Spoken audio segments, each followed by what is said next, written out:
something, because most people can't see themselves. The hardest thing is seeing pain on someone's face that you caused and then have to deal with yourself. Yeah. So you don't, most people don't want to do that. Yeah. You don't want to look inside yourself. And so you walk away. And saying, yes, you can be mad, and men can't tell you to be quiet about your hurt. Yeah. And that's one thing, like I said, he said in the booth, he said, to be the husband I'm becoming, you know, how he just rhyme everything. He went and played it for her.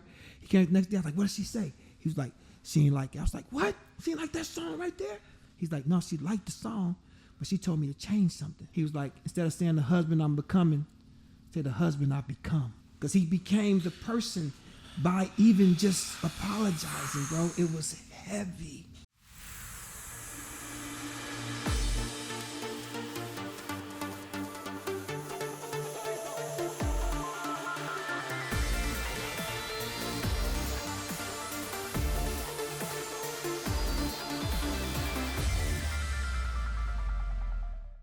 Today's podcast is brought to you by one of the absolute best real estate agents in the Cleveland market, Tom Sugar with Howard Hanna Real Estate. Tom's here to help you understand the home buying and selling process. He's here to ensure that you're also always going to get the best price, whether you're buying a home or whether you're selling a home, and his customer service skills are top notch. Give Tom a call at 216-406-2841. That's 216-406-2841. You can call or text him or visit his website, shugsells.com, SHUGSELLS.com. Visit Tom Sugar, everybody. He is the best. And I left the street in 2005. Okay. And I honestly woke up one morning and thought about 13 people that I would probably have to kill to keep playing the game I was playing. Right. And 7 of them I loved. And I was like, can't, it's not worth it. It's like 7 of these people, I fucking love them and their children. Yeah. And I pretty much know they're telling on everybody. Yeah. Yeah, that's a difficult I pretty much know that they're involved with law enforcement. Yeah. And I had law enforcement on my side, like doing crime with me. I was paying law enforcement. Right. You understand? But I thought about 7 people that had been popped off, caught, tripped up. And I was like, oh, I got to get out the street. And I got to get out now. You paint. And I think that's fitting with the jacket you're wearing. Yeah. Dope, by the way, the fit. Thank I love you, bro. it. I dig it. Always looking fresh, dude. Thank you, bro. And it's one of my hallmarks, right? Like, it's art. It's my externalized art. Like, I know. I didn't go to Georgetown, but I love Georgetown. You know, I'm not that smart. Georgetown, my that fit colorway. is the white boy. Dude, is this not the atypical white boy fit, though? No, not a Georgetown jersey. You know? Not Georgetown hoodie. It's an Allen Iverson tribute. Yeah, I mean, Georgetown, the colors of fucking Georgetown, bro. It's just... I just took my son there to D.C. last weekend. Okay, I'll be there. I'll be there. I'm doing a show on the 2nd. Oh, no way. Yeah, I love D.C. I go a couple times a year. It's just kind of my safe space. Okay. I like to go there. I love to go to the museums. We actually had an opportunity to take him to the African American Museum. Oh, yeah. One. Oh, yeah. And he didn't know anything about slavery. He's going into 2nd grade. And so to be able to be the one to kind of talk to him about that and see what it was, and he didn't understand none of that. Wow. Yeah, it's just crazy. It was so that was really cool. But DC is great. But I wanted to talk about legit, man, your painting, and that's kind of something that you do in your spare time, I'm assuming, or in your time just to kind of I integrate it. I interweave it into my exact life. Like, cause I'm writing, like, I'm kind of like in the space where Basquiat used to be, where I paint poetry. I paint words and allegory and tricky double entendres and homonyms and antonyms and shit. It's really dope, and I just love it, And I don't sell it for much, you know what I'm saying? It's like 1,000, 2,000, whatever, you know what I'm saying? It's like, I'm not in it to like really make a killing. I'm into it to make an impact. But also, and part of the reason why I'm really pressing my art is because buy art from living artists, because the dead ones don't need it. Yeah, man, for real. I've never thought of it that way. That's a really great. It's just all rich people getting more rich. Yeah, every time. You're not helping an artist. Yeah. You're helping an artist when you buy from an artist online. That's like, for Christmas, I'm giving art away that's not mine. That's so cool. I'm going to buy art and give it to people. That's my Christmas presents to fucking people. I have a friend named Keegan Lewins who was on the podcast, and she's got this Instagram page called Keegan on a Canvas, and she doesn't like paint every day or all the time, I don't think, but she's been putting her stuff out there, and it's fucking awesome. And it's like, that's the kind of stuff that you should be buying, though. Yeah. That's the cool stuff right there. I'll buy from Keegan. Yeah, shout out Keegan. Seriously. Because people are like, oh, well, why are you giving people stuff they don't want? What if people want shoes instead of art? I don't care. I'm giving you a gift. I'm not filling your request list. Yeah, I'm not fucking Santa Claus, G. Yeah. I'm not motherfucking St. Nicholas, the patron. Now, St. Nicholas is the patron saint of motherfucking prostitutes. Yeah. Yeah. You know, that shit's real. But I'm saying, because really who I'm giving the gift to is, guess what? Ta-da-da, the artist. Yeah. I'm giving them a happy Christmas or happy Hanukkah or happy Kwanzaa, especially it's important to you. So I want you to have your importance. Yeah. But yeah, I'm not going to buy a Van Gogh. It's a great investment, Malik. It's other great investments, Malik. I'm not fucking buying a Van Gogh. I'm not getting into that bullshit. Buy art from living artists. Yeah. That need to have food. Van Gogh can't eat another bite. You know, what's crazy too is like, it's not another fucking bite. It's like how value rises as you die. Obviously, things that can't be produced anymore by because the people around you, around the artists and around their creation, get all the money. Yeah, it's fake. This is what I've noticed. So when I came out to Los Angeles originally, I didn't know anything about the music industry, right? As far as like what was going on, how things worked, how producer worked, managers. I didn't realize all the components of it, all right? Because I'm sitting there in Cleveland, Ohio, just with ignorance, not realizing, you know, everything that was going on. You know, and to see somebody like you where you realize that none of it happens if you're not there. At least the biggest aspect of it doesn't happen if you're not there. Right? Because your work just speaks for itself, man. Yeah, I mean, it does. So, and you're a special one, too. I think I've kind of felt that a lot in my life. Like, I know I am a steam engine. I make shit go, right? But Kanye was in Australia on a vacation, and he, I think he almost drowned or something, or he had exhaustion.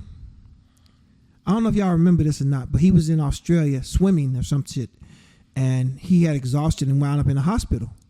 And I was like, man, I'm going to go see my brother. Because we're not friends, but we are brothers. Yeah. You know what I'm saying? I get it. And I was like, let me go see my brother. Should I go out there? So I emailed him. And I said, bro, are you okay? Should I come out? Mm-hmm. That's an expensive trip to Australia. It's time consuming as well. But he was like, no, I'm good, G. Just exhausted, low on my protein, wasn't eating right, overexerted myself. He said, but please know that I know none of this would be possible without you. And it's real. And I know that, you know, and I said as much to him. He said it to me before in that email. He said it to me before, but in that email was the first time he empiricalized it. And I also said to him the other day, we had an argument. I was like, there'll be no Kanye West without Malik Yusef. It's not possible. Yeah. Just like there could be, if gorillas ate meat, there would be no humans. 100%. 100%. Do you ever feel like with your relationship with Kanye, and, you know, you had said before that 2% is what we see. You know, we don't, and that, I feel like you're even being generous to that, right? We probably don't even see that much. I guess what I'm trying to ask is, what does it mean to you to hear that from him going, there is, you know, this isn't possible without you? He said it to me before. He's like, I've never done it without you, and I can't do it without you. I'm like, no, you, and I was like, you 100% can if you just become a better person, you know, and become a genuine human. You can. But the good news is you don't have to do it without me. Just pay me. Which is Kanye's kryptonite. He doesn't like to pay people. And that's a sign, to me, a sign of a bad person. I get it. That's one of the biggest indicators. And it becomes a beef at that point. Of a bad human. Yeah. Then you know. Yeah, you're playing with my money. Now you playing with everything. Yeah. You playing with my ability to serve people like I do. You know what I'm saying? Do you think the divorce fucked him up? Nah, man. Because like for me, I think he got divorced because he's fucked up. Do you think if you were a woman, you would want to be with Kanye West? Absolutely fucking not. No, it's not fucking possible, bro. How would you be? How could it be possible? Yeah. I'm just saying, how could it be possible? And I mean, I think Kim got in over her head. Yeah. I think she saw the best parts of him, like that he's able to show. I was at Hove's house one time, and Hove's very gentle with Kanye, amazingly. I went there because I never said this before, but I went there because Kanye got his body with Hov, and he called me like, you think Hov mad at me? I'm like, fucking, are you crazy? You got on stage, talked about his wife, talked about his daughter. Yeah. That's gonna talked about him, told him don't send your killers. You know, murder doesn't have a statute of limitation, bro. No, never. How you gonna say that this person has killers in their at their beckon? Yeah. You can't say that, bro. Are you fucking crazy? Where's your not codes? walk away and go, hey, are we good? Right. Yeah. You just went on stage and said Jay-Z has contracted killers that he can use at his whim in front of the fucking earth. Are you crazy, bro? It's wild. You can't. Are you gonna really do that to this man that has blessed you? You know, omnipotently. I've seen it. Yeah. So he called me down like, you think? I said, yeah, he fucking pissed off, man. He said, can you talk to him for me? So I called Hov. He said I could come over. You know, you got to handle the relationship with Hov very carefully. Of course. He's such a good person. He does so much for so many people. He did an interview that really, really did a lot for me too, and he's had some really good quotes in there about the way he approached things after he cheated on Beyonce. That was and I was just so weird. I was part of that. The song I did was their healing song. Yeah, that's exactly that's exactly where he said he's like it was a painful experience to kind of see exactly what was going through her head and express through her music, but there was support both ways, which is why it ended up working out. Yeah, and then I worked on 444. Oh, really? Okay. The Apology album, which is I'm the only artist that worked on both. Yeah, that was a. I'll tell you what, that had been 4 or 5 years ago. He did that interview. Yeah, but that was a magical interview, and he said some amazing things in there that did a lot for me. That dude was fucking amazing, bro. Yeah. So I asked him, hey, can I come by and holler? It's the quote. Here it is. Let me interrupt you. The quote is, I'm just wanting to. Yeah. It's there's no worse feeling in the world than to look someone in the face and see the pain that you caused and not be able to do anything about it. Whew. It's rough. I think that was the quote. It's heavy. And I feel that every day with me because of my past relationship where, I hope she never wastes a day thinking about me. You know what I mean? Because of what a piece of shit I was. But that's a space that he occupied and pushed my way during that interview. And I can't thank him enough for that one. You know what I mean? Yeah, man. He's Hov. As far as advice, he's made bad decisions. Like I think a bad decision was passing up the Hustling song, but it blessed Rick Ross's whole career. Every day I'm hustling. You ever seen the Cat Williams joke that he does with the Hustling song? That's just hilarious. I love that shit. He's walking down the grocery store. Yeah, I think Hov made a mistake not taking that song, but look what it did. Yeah, I think he made a mistake not taking Oh Boy, but look what it did for Cam. I think he made a mistake not taking You Make Me Better. That Neo and Fab wound up doing. That song was a big hit for both of them. Right. So I think even Hov's mistakes bless people. Yeah. I think his situation with Sis, it blessed me because it made her take Sandcastles, a breakup song. And I can only imagine how hard it is to be Beyonce. And I say that because everything you do and everything that is said or done or every step you take is judged and put it on this microscope. And to be human is so rare as far as the public sees, right? So for her, I think it was magical that with the way she came out with that. Because in the strength that it probably took to just push through that song and then have on the other side of it, you know what, I'm doing this because I believe in it. I believe in what we have here and I just think the strength that she had and the strength that she showed is admirable. That process was, I think she was. We don't live in a society where we let women be angry. Calm down. It's okay. You don't gotta be mad. Just do this. No. Lemonade was her scream for the collective voice of women. Yeah. Like, you don't get to treat me badly, and I don't have to be okay with it, and I definitely don't have to calm down. Yeah. I will forgive you because that's my choice. Yeah. But I'm gonna motherfucking make a ruckus about it first. That album was rough because Jay is the big homie. Yeah. You feel me? And Beyonce he's the king of Earth and she's the queen. They had to, and that's so true. Of the Earth. But she had to let that out.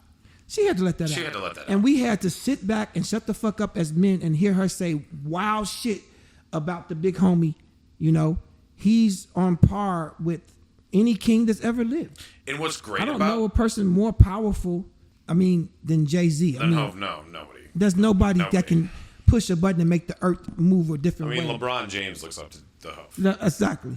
Yeah. I'm just saying, big bro is that. And I'm autistic, so I know he don't like being around me because I'm weird. I'm socially awkward and shit like that. So he don't want to spend a lot of time with me. But he's accommodating. Yeah. So I'm strange and awkward and shit in every kind of fucking way. But you're unforgivably yourself, which is what makes you exactly, special. which is why I think he fucks with me. But going to his house and talking about Kanye, he said it to me. And I'll just say that I won't repeat our whole conversation, but I think I can say these things. He said, "You the only motherfucker that can come here and ask me to forgive dude. Yeah. Not nobody. Not Virgil, not Don. See, Virgil was still alive. Peace be upon him. Yeah. He's like, nobody can come here and sit in my fucking living room." And he started getting turned up with me. Yeah. In his living room. And outside the bodyguards, he just started turning up. He started remembering other beefs he had with people. He's like, "Motherfucker said this to me." What? I was like, ho. Yeah, just chill. I'm in the living room, the living room is big as this block. You feel me?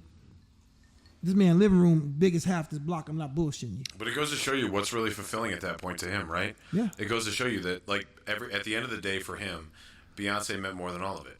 All that shit. All He's of like, it. motherfucker, he's like, Kanye don't get on stage. So I gave him motherfucker $20 million hard when he said he needed it. Wired it. Yeah, and done. He literally said, I just wired it. Okay.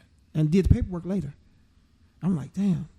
This is the type of brother that you want in your life. This type of man that's needed on earth. And like I say, he didn't respond to negatively in any way to Lemonade. And the song that I did, like I said, even Hov's missteps bless everybody. It's fucking But crazy. that's the difference between a man and a boy, right there, right? I mean, you got somebody right there who's going to sit there and say... And Beyonce let it ride. And he sit there... She emptied the clip.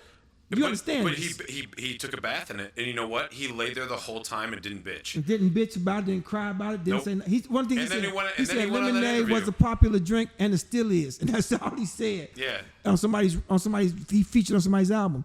But when I got to Hov's house, after the Kanye shit, after I talked to him about Kanye, he said, "I'm going to give him one more chance." Yeah. He's like, "But if he fuck up again, don't talk to me about him. Going with it. Done. Don't talk to me, Malik. I'm dead serious, bro." He like, look. I got friends like that have cut me off. Yeah. He looked me in my eye and said, "Don't come to me again. If this motherfucker," I said, "He won't fuck up again, bro. I promise you." And of course he did. But anyway, when it came time to do, of course he did. he working on his album. He was just gonna do another. I'm Hov. I'm rich. Yeah. I'm the coldest. I rap better than everybody. I dress better than everybody. My bitch better than everybody. That was just gonna be his album. And we started talking about Lemonade, honestly having conversations. And I had never had this kind of relationship with Hov because Kanye was always the block of that relationship. You Absolutely. know? He always was the It meter. became more personal for you at that point. Yeah. So now I'm got a relationship with Hov. He's telling me about his dad. And, I'm seeing Lil Blue come home from dance practice and she's a dancer for real. And, but Hov said, he said, if motherfucker say something about that little girl that's coming through that door or that lady that's upstairs again and you seen the fucking venom in his, he's like, woo! Yeah. Kanye overstepped his boundaries as he does always. But we all overstep. We all overstep boundaries. Listen, but women with the and kids, children, the kids. As soon as you get a kid involved, you go back to even Eminem. You know what I mean? Yeah. With him, you know, and I think I don't know. I remember who it was. Was it Ja? Started talking shit. Yeah, and you can't be doing that, and that's at that point where that crosses the line. That's that line that you cross. Now listen, you just said. See, there's lines in the sand that have to be drawn. That's it. There's lines of demarcation right here, man, that you can't overdo it. That's why. And it doesn't matter how much money you have. Like no, for me, I'm one of those people. I don't care about your celebrity, how much money you have, anything like that. Like I'll say no to an interview if I'm being disrespected in any way. Where I'm like, and it's not mean about it. I'm just like, I'm good. I'll go to the next one. Whatever it might be. But I think it's cool that you recognize that and acknowledge that too, because that's not something that's talked about a lot. It's not. And I mean, for Hov to, of course, Hov could have pulled off another. I'm rich. I got yachts, submarines. I got private jets. I've been doing this way before y'all. I got more jewelry than everybody. Got more money than everybody. He could. I got my own champagne, motherfucker. Yeah. But he didn't. No. we started talking, and he started apologizing in the booth. Yeah, because for the man he felt like he was. Bro, you're so fucking crazy. It's so crazy to see him say, okay, my wife screamed at me in front of the world. Mm-hmm. Screamed at me. Cussed me out. Told me I wasn't shit. I'm not the big homie, even though he is. And then for him to pass that healing on to other men and women vicariously healed through that, their wives, through infidelity. It's a rough thing at times, you know what I'm saying? It's not the end all be all, but it's rough. And well, it can be the end all be all. It can. It can be. That's where that interview. I'm glad you said that. Like I said, that interview that he did as far as passing it along, and this is before I even had met my ex-girlfriend, but the time it resonated with me was probably like 6-7 months ago when I rewatched it. You can't take that pain away from that person that you created with, right? No matter how much, and forever in Beyonce's mind, she will always have that memory. She will always have that situation run through her mind, whether she likes it or not, right? But what's so manly about him is he sat there and bathed in what it was and kept moving and loved her probably 10 times more than he ever did and appreciated her 10 times more than he ever possibly could have. Hence the 444 That's album, so amazing, bro. Man. That's so amazing. Like, saying, we had worked on this one part, and it was like, and be the husband I'm becoming. And it was like, I was like, man, I'm looking at Hove in the booth, like, just me and him in the studio, and young Guru, obviously, and No ID, but like a very small cadre of people, and just watching Hove just flow this effervescence of forgiveness and of real, like, manhood, like you say, like this real masculine shit of like, not like, fuck this bitch, I did what I wanted to do. No, like, I fucked up with you, and you're worth more than what I did. Yeah, 100%. You're worth me admonishing myself. And if I can interrupt, go ahead. I think he had actually gotten to a point, in my opinion, and this is where I really respected it, where he was under the impression and the understanding that if she theoretically would have left at that point, he would have respected it and gone, I understand. Yeah. And I concur with that. And in my situation, my ex had left, and I had to come to grips with that at some point. That's what it was, and the only way to apologize is shut the fuck up and not say anything. Yeah. And based on his lyrics, based on his passion, based on the look in his eyes, even during the interview and during the conversations, you can see it.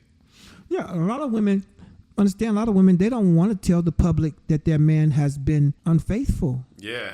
They don't want to say that because it's embarrassing to them. But Beyonce came out to the world because it was a cathartic moment for all women, right? Yeah. In every single way. But that Lemonade caused an uproar. Yeah. Let's be real about it, man. I mean, it was a parade, bro. Yeah, it was Lemonade, a parade. Women were like, I'm outside.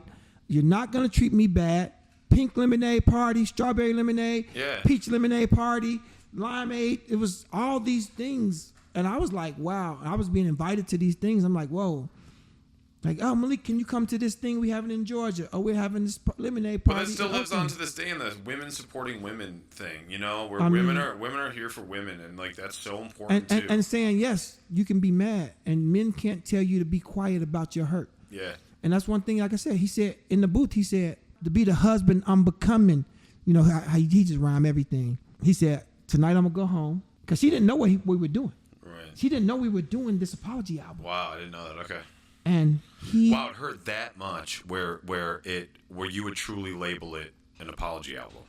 100%. It hurt it, and that's God. I love that. 100%. I do. I love that, man. And this is Jay-Z, because this is my apology album, so I understand that. Yeah. Single. I knew I was around single Jay-Z. It was a mess. I believe it was the hit list of all the baddest bitches in the industry. Just think of all the baddest actresses and singers and movie stars and television stars that you could think of, and heiresses and shit. Just think about all of them and bing, bing, bing, bing, bing, smacking cheeks. Yeah. One by I've seen it. Even in the studio, I was like, man, single Hove. He's like single Hove wasn't. He's like, nah, y'all didn't want to be around single Hove. Right. It was wild. They loved him. So when he went home and played it for her, we were already like 4 or 5 songs deep. Damn. On 444. Damn, bro. He went and played it for her. He came the next day. I was like, what did she say? He was like, she ain't like it. I was like, what? She ain't like that song right there? He's like, no, she liked the song, but she told me to change something. I was like, oh, what's she told to change? He was like, instead of saying the husband I'm becoming, to the husband I become. Because he became the person by even just apologizing, bro. It was heavy. Where do you stand with people like me who, no matter what I do, I can never apologize? I'll never be able to fix it. It'll never go back to what it was. And it tears me up because it sucks. It's bad. Yeah. It's bad to that know fucks with me that you've all the done time, something bro. that you can't repair. Yeah, 100%. You know, it's like losing an appendage. You can't repair it, but you can be more careful, and you can be acknowledging. Like when I mess up with my chick, you know what I'm saying? Like I say I can never fix that thing, but I can be better. Mm-hmm. And if you're mad and stay mad, I can just keep trying to fix you. I hate myself. That's what happened. Yeah. I of course. Man, just hate myself. Of course. And I still do. You hate that part of you that had the audacity to do something as heinous as disrespect somebody who is only trying to love you. Man. Only trying to love your crazy, goofy. Fuck is wrong with you, boy? And I've there's women that I supposed to feel like I was supposed to be with forever, and I didn't have the chops, man. I fucking didn't have it. Yeah. I fucked it up. And now that I'm conscious, I'm woke to my own bullshit, I'm better. I was living out the playboy, dude with cars, dude with money, handsome guy. I was living that fantasy out. That's not what we're here to do. We're not here to be the movie version of ourselves, man. Yeah. We're here for authenticity and to give love. More than to receive love, we're here to give love, which is really the job. That's an amazing thing you just said, because that's how I feel now, where like I feel like the biggest thing she did for me was show me what that was like. Wow. You said she showed it to you. See, that's different than saying it. Man. She showed it. Show That's you what family is. wow. Man. Showed it. See, look at that. That is shown it. My fault. Proving it. No, that's real. You said That drives me showed. crazy, bro. Showed and proved. Show and prove. You know, that's hip hop. We say that in hip hop all the time. Yeah. She showed it and proved it. And the proof is in the pudding. Well, that's why. That's how I was able to change. Yeah. You know, because like, you look back, you're like, I never want to make someone feel like that again. Yeah. You know, and she deserved the better version of you. she deserved better in every way. That's your baby mama? No, it's not. She's the one that came in. Which made it even harder. Yeah, She stepped in and mothered your child that she didn't even get birth to. My kid's mom actually, his biological mom's a phenomenal person and a great mother. Yeah. And you know, she's cool about me coming out here doing this stuff. But yeah, my ex stepped in so many uncertain circumstances and just loved me to death, and I was just such a piece of shit. Yeah, and so that's how this podcast kind of got going, because I had this brilliant idea, Malik, of starting this podcast and bashing her because I was all angry. You know, I hadn't come up with any way to work out my feelings at that point. And then it turned into, what about everything you just learned? How can we be better? You know? So I'm not out here proving anybody wrong. I'm proving people right. People that believed in me, you know, that's what I owe them. But yeah, that's a tough thing. And to be honest with you, I think it's, yeah, man, I haven't fucking talked about it or cried about it in fucking forever. But shout out you, because yeah, it's heavy, and it affects you for sure. And that's what 444 was, bro. It was Hov saying, how stupid was I? He said, what good is a menage a trois when you have a soul mate? And I asked him, I said, did you mean the double entendre soul? He's like, what do you mean? I said, soul meaning only. He's like, oh, I forgot about that part. He does this shit by mistake. He's so great that he's great on fucking accident. It's dumb. Isn't that great when you're great on accident? On accident. He said, oh, soul, right. I was saying, oh, soulmate, but soulmate. Because a menage a trois when you have a soulmate. And Beyonce, the day she came to the studio, I didn't know she was pregnant until the day she came to the studio. She's pregnant with the twins. And she came to listen to the album. And I was like, hey, sis. Because, you know, like I said, we worked on Lemonade together on the song Sandcastles. And she was sitting there listening to it, bro. You could see her coming back alive. Yeah. Because the public acknowledgement of his wrongdoing Something about that Yeah. healed a part of it. Even though she had already forgiven him, Yeah.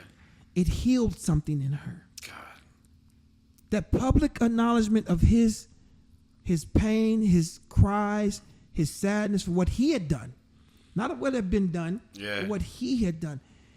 It did something to this. It was like, I'm willing to literally do whatever I have to do to prove this to you. Exactly.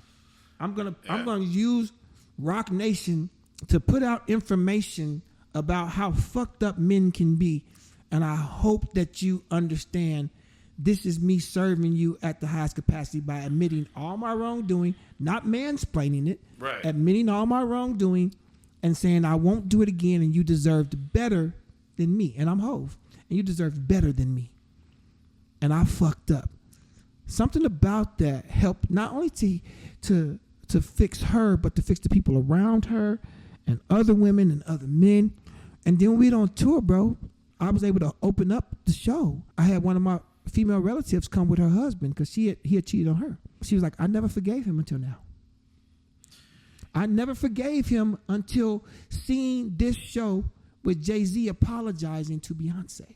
Yeah. And she in the audience. And we stood in the audience. I went after the show. I went up into the audience and stood there until they were breaking down the set because that's my sister. That's my family. Yeah, it's everything. That's like she's my family. Her husband, who I never really thought he was worthy of her. Of course, that's how it is when you. Yeah. She's not my blood sister, but she's my real sister. And she's like, I forgive him now. I like how you said that. She's not my blood sister. She's my real sister. She's my real sister. Yeah.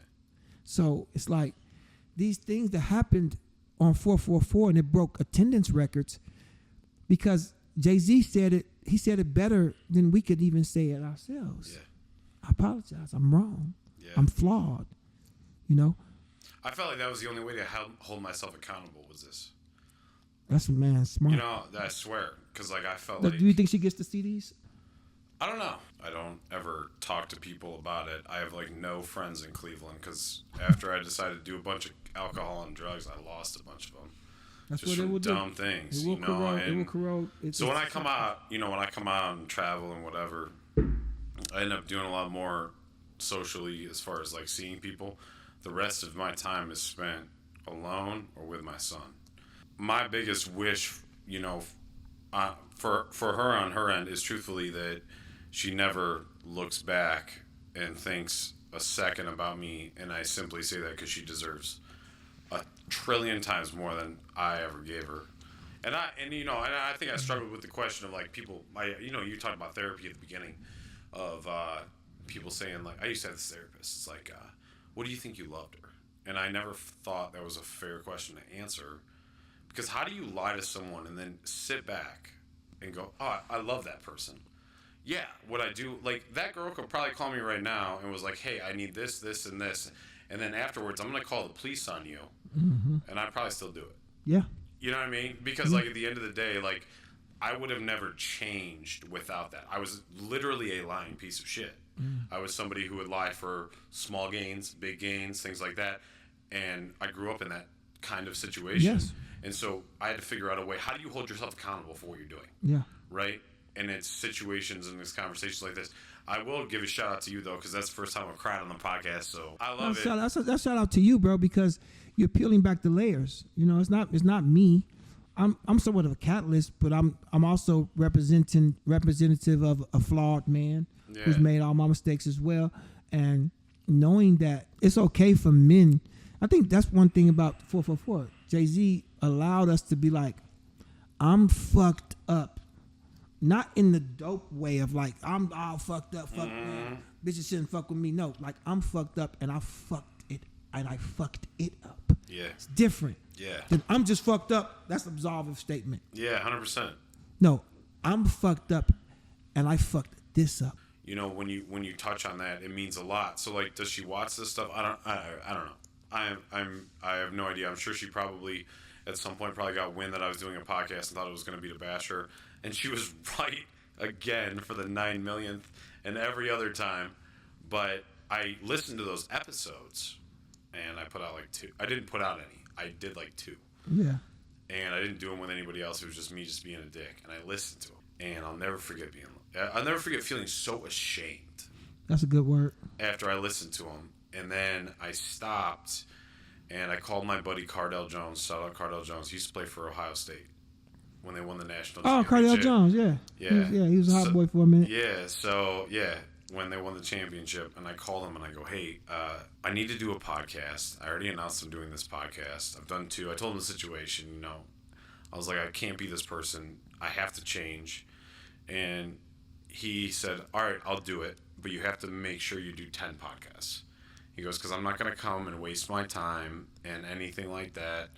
And I kept doing it, and I get great things like this out of you because I kept doing it. So shout out to him. But shout out Cardell. We decided to change it up and make it more about mental health and what people have going on. And the Jay-Z Beyonce thing means a lot to me, and I think Beyonce's strength is crazy. And it takes a lot too for someone to leave, and that's an underappreciated thing too, is when somebody does realize this is toxic for me, this isn't good for me, whether it's a relationship with a man or a woman or you know what I mean, or a business relationship.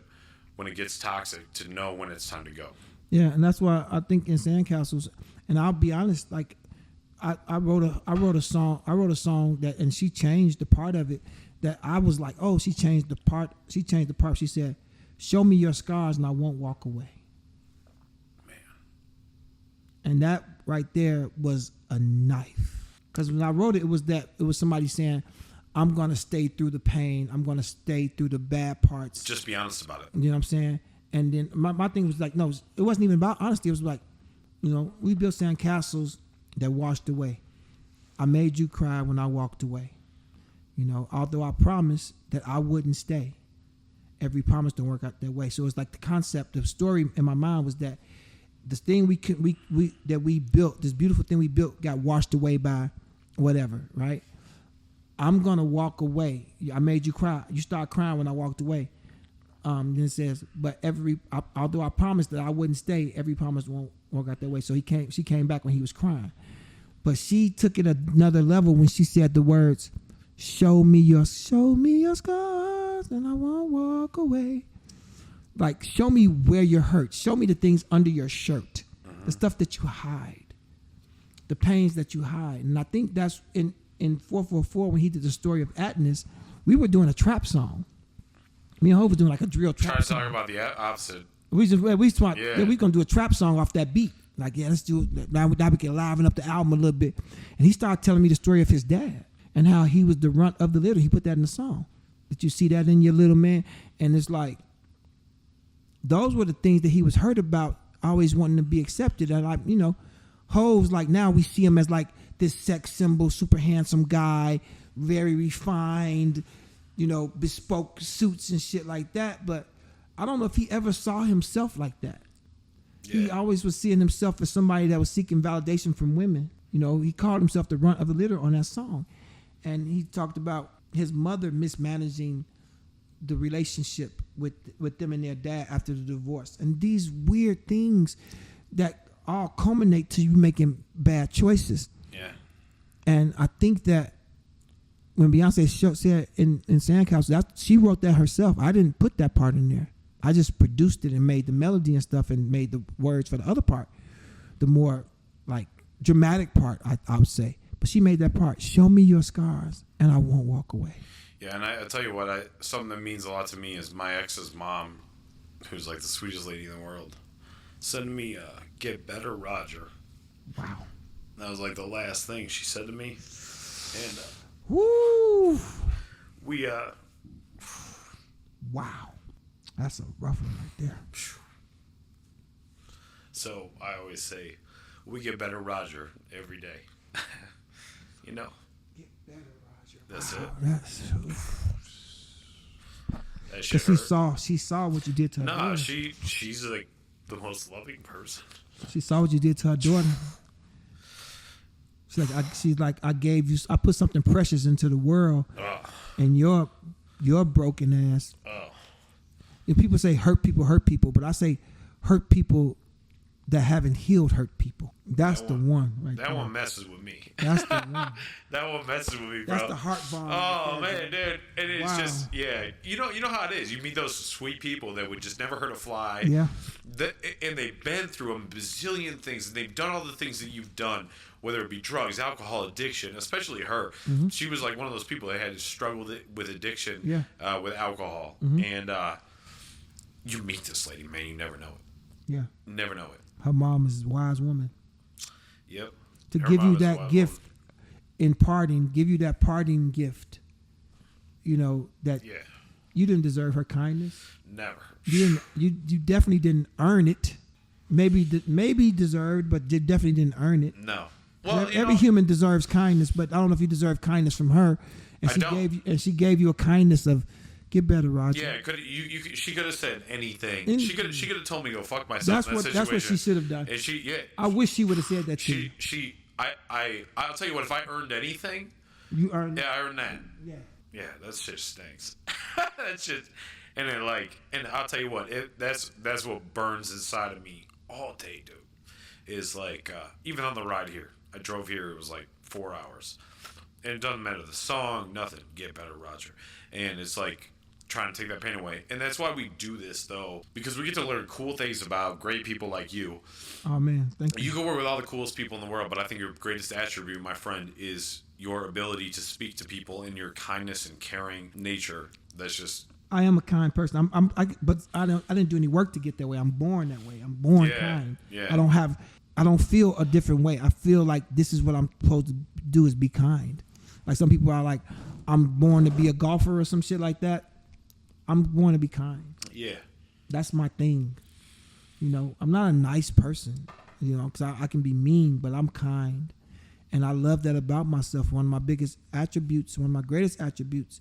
And everything I've gotten in my life, my deals with Marvel Comics, the shit I did with Nike, working with Kanye, working with Hov, working with Beyonce, is because I was kind. Everything I've ever gotten was being kind to somebody else. Every great thing that's ever happened to me was being kind to somebody. Yeah. I can't separate any of my kindnesses from my success. Well, I'll tell you what, you've been kind to me because I've been through a lot of therapists, but ain't none of them make me cry yet. And so if you need another career ever, bro, I'll recommend you, dog. So here's the deal. I don't want to keep you too long. You have spent so much time with me today. I always finish my podcast with this question. Yes, sir. On a scale of 1 to 10, how happy would you rate yourself to be? And if it's not a 10, what do you think you could do to get yourself to a 10 or closer to a 10? How happy am I with myself? Damn, you got me tripped up today, bro. I would say I'm about a 9 because I procrastinate as a trauma response to a lot of shit that happened to me when I was a kid. Yeah. So I'm about a 9 on my happiness scale. To be a 10 is I could work through my trauma and my scars, become a little bit more proactive in things that I have to do for myself. Yeah. I have a problem doing stuff just for Malik. You know, it's hard for me. Like my boy Onar said, I need help to ask for help. So I never ask for help, and I have problems setting boundaries with people that I do help and what I give to people. So what I've done instead is just stay away from people, because anybody that has access to me, they have access to like such a wealth of goodness, and some people are not deserving of that. Yeah. And I sometimes cast my pearls before swine. You know? And I'll tell you what, for what you just said, I feel like I'm, based on the things that I've done, and we have some mutual friends that I feel like I've even done wrong, I will say I don't even feel like I deserve this conversation with you, but I can't tell you how much I needed it and how much I appreciate it. Because to hear it from you, and then I think the greatest thing is you don't give me no slack on it, and I don't give me no slack on it. Mm-mm. And I think it's great to have a new friend to hold me accountable, but I also feel like I'm doing the right thing for the first time in a long time. You know what I mean? Yeah. You know, so everybody, listen, man. That's Malik Yusef for this time. We could sit here and talk with him for probably 5 or 6 hours, and that would be like a short podcast. But hey, thank you from the bottom of my heart and the bottom of this whole team's heart. Oh yeah, for coming out here, spending the time, and I just always want you to know too. if you ever need anything, whether it's just a 10-minute conversation or whatever, you are more than welcome to always call me. You know, Thank you, and I always make sure people know that. Yeah, I got your number locked in too. Trust me on that. Yes, sir. I'm gonna throw Malik's info, especially his Instagram, in the comments. Malik's worked with some of the best. He is the best. And then he's so much more than a producer or a composer. He is. I truly like to look at Malik as a poet because I feel like that has so much more artistic value. Thank you for being honest about the situation. I mean, it's going to help a lot of little girls, a lot of little boys, man, and whatever in between to look at themselves and take accountability for what they make other people feel. Yeah, and I appreciate you saying that. Yeah, it's about being honest and never telling a lie, no matter how hard it is, and just being transparent, being upfront, and being real. And this podcast is strictly based off honesty. And like I said, man, first time I cried on the podcast. Man. It had to happen eventually. So, Malik Yusef, everybody. She needed to see that. She deserved to see that from you. Yeah. You gave her something that she deserved from you. Yeah, she deserves it. No, she's right. I mean, she definitely does. So, well, next time, I can't say we're gonna beat this one, but thanks for coming. Thank y'all.